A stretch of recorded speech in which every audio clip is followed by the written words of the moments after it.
Toilet फ्लशमध्ये मतदान कार्डचा गठ्ठा सापडलेला आहे। नवे कोरे मतदान कार्ड सापडल्याचा व्हिडिओ सुद्धा समोर आलाय। काँग्रेस प्रवक्ते अतुल लोंढे यांनी हा व्हिडिओ शेअर केलेला आहे आणि मतदान कार्डावर ना कोणाचं नाव आहे, ना फोटो आहे, ना पत्ता दिसतोय। व्हिडिओ मुंबईच्या अंधेरीमध्ये असल्याची शक्यता वर्तवली जाते। टॉयलेट फ्लॅशमध्ये ही मतदान कार्ड्स सापडलेली आहेत, मात्र ती खरी आहेत की नकली आहेत या संदर्भातला खुलासा होणं अजूनपर्यंत बाकी आहे। मात्र ही जी आपण दृश्यांमध्ये मतदान कार्ड दिसतंय त्या मतदान कार्डांवर ना कोणाचा फोटो आहे, ना कोणाचं नाव आहे, ना कोणाचा पत्ता आहे। अगदी कोरी आणि नवीन मतदान कार्ड आहेत आणि हा गठ्ठा इथं कोणी टाकला हा प्रश्न आहे।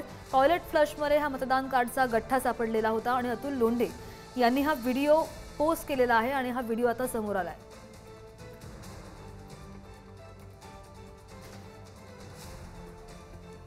एवढ्या मोठ्या संख्येने मतदान कार्ड टॉयलेटमध्ये टाकण्याचा नेमका उद्देश काय असू शकतो हा सुद्धा प्रश्न आहे।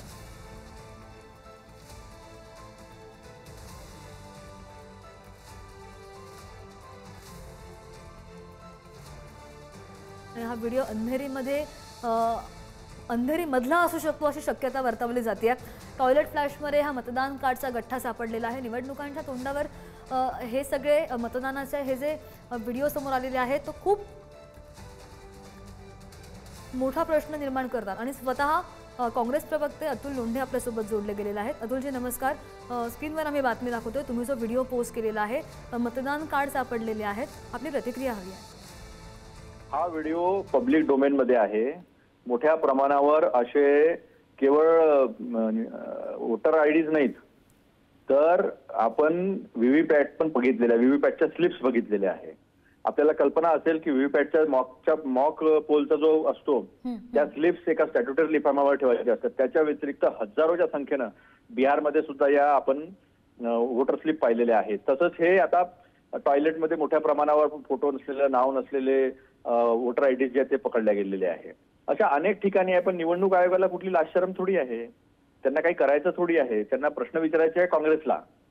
हा प्रश्न निवडणूक आयोगाला विचारला पाहिजे की हे वोटर आयडी कुठून आले, हे वोटर आयडी अशा पद्धतीने कसे छापल्या गेले। हा मूळ प्रश्न आहे ना। सगळे प्रश्न निवडणूक आयोगाकडे आहे। कोर्ट सांगतं की तुम्ही सीसीटीव्ही फुटेज द्या, तुम्ही वोटर लिस्ट द्या, आणि हे लोक कायद्यामध्ये बदल करतात सेक्शन 93 मध्ये आणि देता येणार नाही।